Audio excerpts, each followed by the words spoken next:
Stevia ಉತ್ಪನ್ನಗಳು ಮಧುಮೇಹಕ್ಕೆ ರಾಮಬಾಣ ಅನ್ನೋದು ಗೊತ್ತೇ ಇದೆ. ಇವತ್ತು ಈ ಉತ್ಪನ್ನಗಳನ್ನ ಮಾರುಕಟ್ಟೆಗೆ ಪರಿಚಯಿಸಲಾಯಿತು. ಚಂದದ ಮಾಡೆಲ್ಗಳು ಈ ಉತ್ಪನ್ನಗಳನ್ನ ಹಿಡಿದು ರ್ಯಾಂಪ್ ಮೇಲೆ ಹೆಜ್ಜೆ ಹಾಕಿದ್ರು. ಈ ಸ್ಟೀವಿಯಾ ಉತ್ಪನ್ನಗಳಿಂದಾಗುವ ಪ್ರಯೋಜನಗಳನ್ನ ಜನರಿಗೆ ಪ್ರದರ್ಶಿಸಿದ್ರು.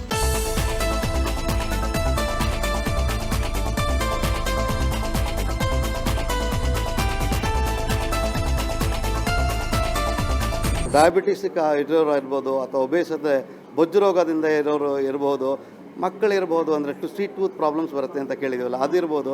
ಯಾವುದಕ್ಕೂ ಇದು ಯಾವುದೇ ಎಫೆಕ್ಟ್ ಇರೋದಿಲ್ಲ. ಅದರಿಂದ ಒಂಥರ God's given sweet gift of God to people ಅಂತ ಹೇಳ್ಬೋದು ಇದನ್ನ.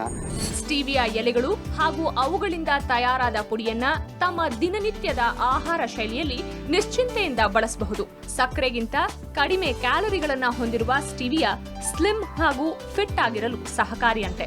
I think stevia would be a good replacement product for sugar itself, not only for healthy people, normal ಜನಗೆ ಮತ್ತು ಡಯಾಬಿಟೀಸ್ಗೆ ಮತ್ತು ಓವರ್ವೈಟ್ ಜನಗೆ ಎಲ್ಲರಿಗೂ ಈ ಪ್ರಾಡಕ್ಟ್ನ ಯೂಸ್ ಮಾಡಬಹುದು. ಅದು ಚೆನ್ನಾಗಿರುತ್ತೆ, ನ್ಯಾಚುರಲ್ ಆಗಿದೆ. I am using it, I am telling that.